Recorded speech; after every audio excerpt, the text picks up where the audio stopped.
Hello बच्चों, कैसे हो आप सब? आप सब भी अपने घरों में ठीक से होंगे। अच्छा बच्चों, हमने पिछली बार चालाक गीदड़ कहानी आपको बताई थी।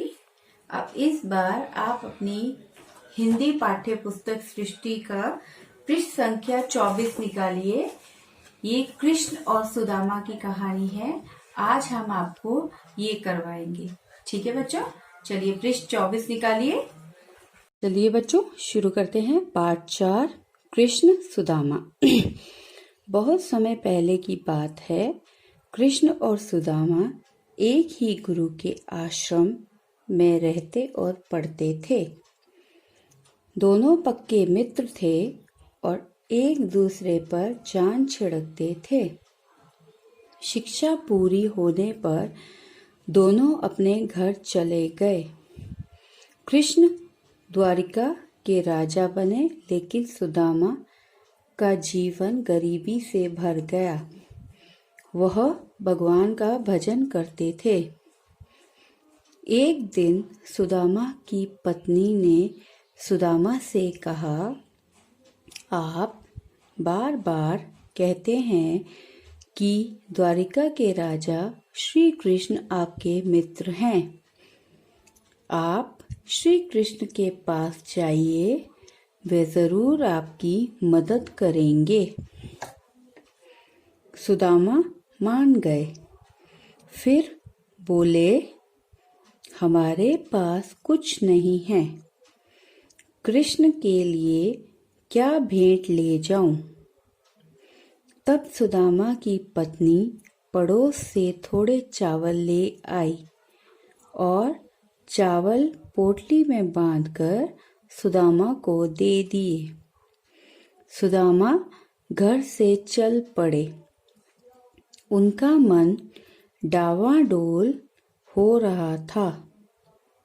सुदामा के मन में विचार आने लगा कि कृष्ण अब इतने बड़े राजा हो गए हैं।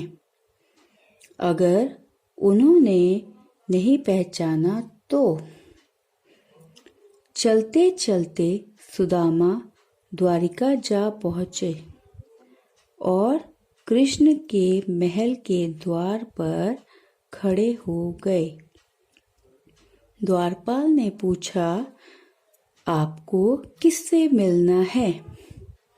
सुदामा बोले, मेरा नाम सुदामा है। मैं अपने मित्र कृष्ण से मिलने आया हूँ। बच्चों, आज के लिए हम इतना ही करेंगे। बाकी का शेष पाठ हम अगली बार करेंगे। ठीक है बच्चों, इस कहानी के अंदर क्या है मैं आपको इतना बता देती हूँ। ये दो मित्र होते हैं, एक भगवान कृष्ण और उनके मित्र सुदामा होते हैं। ये दोनों एक ही गुरु के आश्रम में पढ़ते थे। पहले के टाइम में बच्चों, जो जैसे हम लोगों का स्कूल होता है ना, वैसे ही पहले बच्चे गुरु जी के आश्रम में पढ़ते थे और वहीं रहते थे। ठीक है बच्चों। अच्छा, दोनों इतने पक्के दोस्त थे ये कि एक दूसरे के बिना रहते नहीं थे, जान छिड़कते थे एक दूसरे पर। जब इनकी शिक्षा पूरी हो गई, मतलब जब इनकी पढ़ाई पूरी हो गई, तो ये अपने घर चले गए।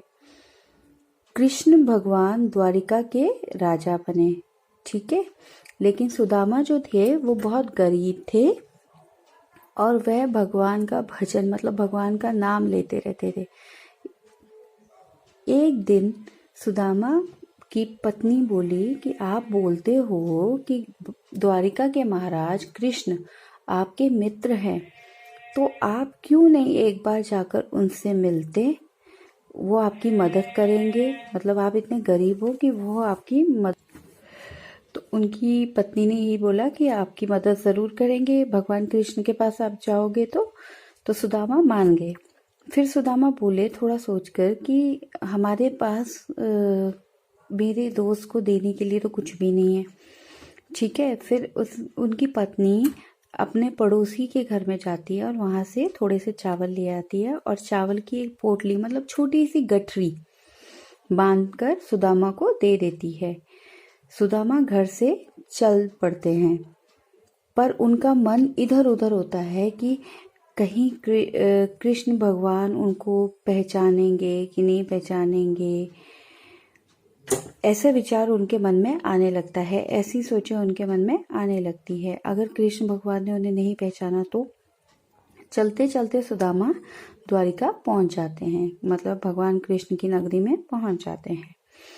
और वहां पर द्वारपाल खड़े होते हैं। जब वो दरवाजे में, मतलब बड़े से दरवाजे में खड़े होते हैं, तो वहां पर एक द्वारपाल खड़े होते हैं जो जाकर उनका संदेश महाराज कृष्ण को देते थे।